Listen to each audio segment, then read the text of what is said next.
ቅዱስ ዮሐንስ አፈወርቅ ያስተማረው ትምህርት። እግዚአብሔር የሚወዳችሁ አንድም እግዚአብሔርን የምትወዱት ወንድም እህቶቼ ሆይ እግዚአብሔር በሥጋ በባረከን በላይ በነፍስ የባረከን ይበልጣልና ስለዚሁ ልናመሰግነው ይገባናል። ምድራዊ መጠጥን አንድም ምድራዊ መብልን ከመስጠት መንፈሳዊ መጠጥንና መብልን መስጠት ይበልጥብናል።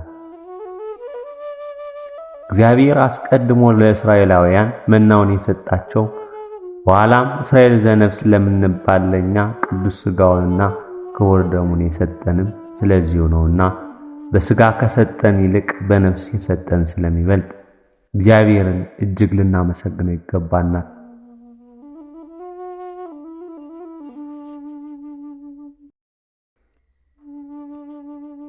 እግዚአብሔር በሥጋ ሲባርከን በዚያው በሥጋ ነገር ላይ ብቻ እንድንቀር አይደለም፣ የበለጠ ወደ እርሱ እንቀርብ ነው እንጂ። ሥጋዊን ስጦታ ይዘን የምንቀር ከሆነ ዓላማውን ስተናልና ልናስተካክል ይገባናል።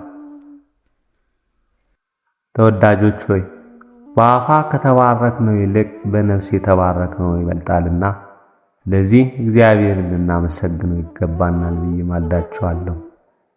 ለምን መንፈሳዊ ነገር ከኛ ዘንድ ካለ ሥጋዊ ነገር ቢቀርም ምንም አናጣምና። መንፈሳዊን ካጣን ግን ከኛ ዘንድ ምን ተስፋ ምንስ መጽናናት ይቀረናል?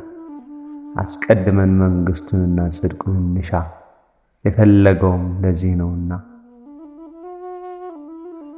የምወዳችሁ ልጆቼ ሆይ አስቀድመን እውነተኛውን ሀብት ይኸውም ሰማያዊውን ሀብት እንለምን፣ እርሱንም ለማግኘት እንጣር ብዬ ማልዳችኋለሁ።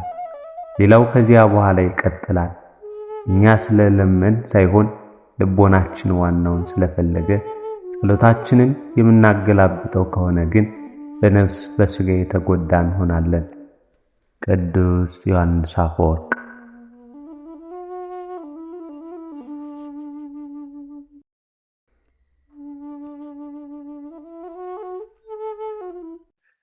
ከቀደምት አበው የተገኘ ታሪክ።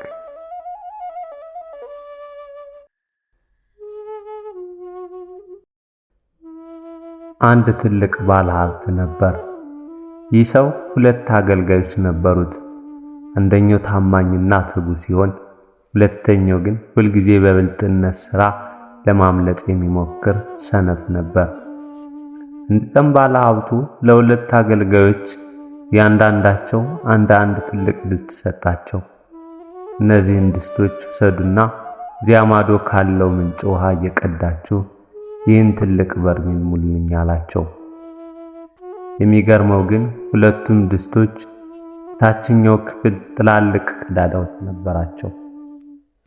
ትጉህ አገልጋይ ምንም ጥያቄ ሳይጠይቅ ድስቱን ይዞ ውሃ ሊቀዳ ሄደ። ሰነፉ አገልጋይ ግን ድስቱን ሲያዩ ሳቀ።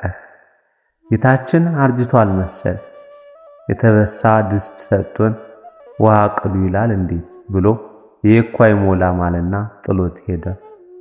ዛፍ ስር ተኛ። ትጉህ አገልጋይ ግን ቀን ሙሉ ከምንጩ እየቀዳ ወደ በርሜሉ ይሮጣል። ድስቱ የተበሳ ስለሆነ ውሃው ሁሉ መንገድ ላይ ይፈሳል።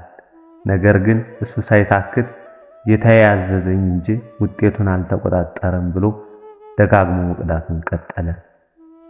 በመጨረሻም ፀሐይ ስትጠልቅ ትጉህ አገልጋይ ከድስቱ ውስጥ ውሃ አልቆ በድስቱ ግርጌ ላይ አንድ ትልቅ አልማዝ አገኘ።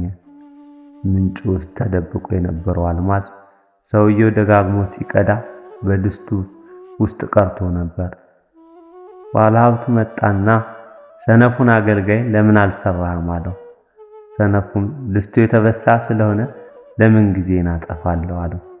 ባለሀብቱም ትጉህ አገልጋይ ጠርቶ አየህ፣ አንተ ታማኝ ስለሆንክና ሳታጉረመርም ስለታዘዝክ በድስቱ ግርጌ ያገኘው አልማዝ ያንተ ነው አለው። እኔ የፈለኩት በርሜሉን እንድትሞሉት ሳይሆን ድስቶቹ በውሃ እንዲጸዱና ድስቱ ውስጥ ያለውን ሀብት እንድታገኙ ነበር አላቸው። እግዚአብሔር አንዳንዴ ውጤቱ የማይታይ የሚመስል ትእዛዝ ሊሰጠን ይችላል። ለምሳሌ ጸልዩ፣ ታገሱ፣ ስጡ። እኛ ግን ይህ ምን ጥቅም አለው ብለን መጠራጠር የለብንም። እግዚአብሔር የሚፈልገው የእኛን ውጤት ሳይሆን ታማኝነት ነው። በትጋት ለሚታዘዙ ሰዎች በድካማቸው ውስጥ ያላሰቡት ትልቅ አልማዝ በረከት ተደብቆ ይጠብቃቸዋል። ከቀደምት አበው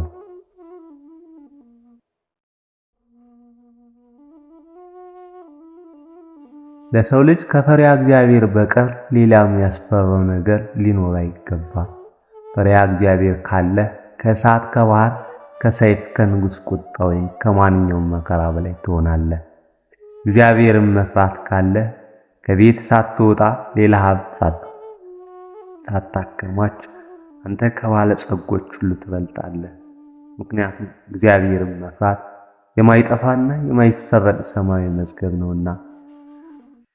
ነገር ግን እግዚአብሔርን መፍራት ከሌለ በቤተ መንግሥት ውስጥ ብትኖርና የዓለምን ሀብት ሁሉ ብትሰበስብ አንተ ከድሆች ሁሉ የለየህ ነህ። ሰውን መፍራት ሰውን ባሪያ ያደርገዋል። እግዚአብሔርን መፍራት ግን ሰውን ነፃ ያወጣዋል። እግዚአብሔርን የሚፈራ ሰው እንደ ዓለት የጸና ነው። ማዕበል ቢመጣበት፣ ነፋስ ቢነፍስበት አይናወጥም። ሌላው ዓለም ሁሉ ሲንቀጠቀጥ፣ እርሱ ግን በሰላም ይተኛል። ባለጸጋው ሀብቱን እንዳይሰረቅ ይፈራል። ባለስልጣኑ ስልጣኑን እንዳያጣ ያሰጋል። እግዚአብሔርን የሚፈራ ግን ሊቀማው የሚችል ማንም የለም። ቅዱስ ዮሐንስ አፈወርቅ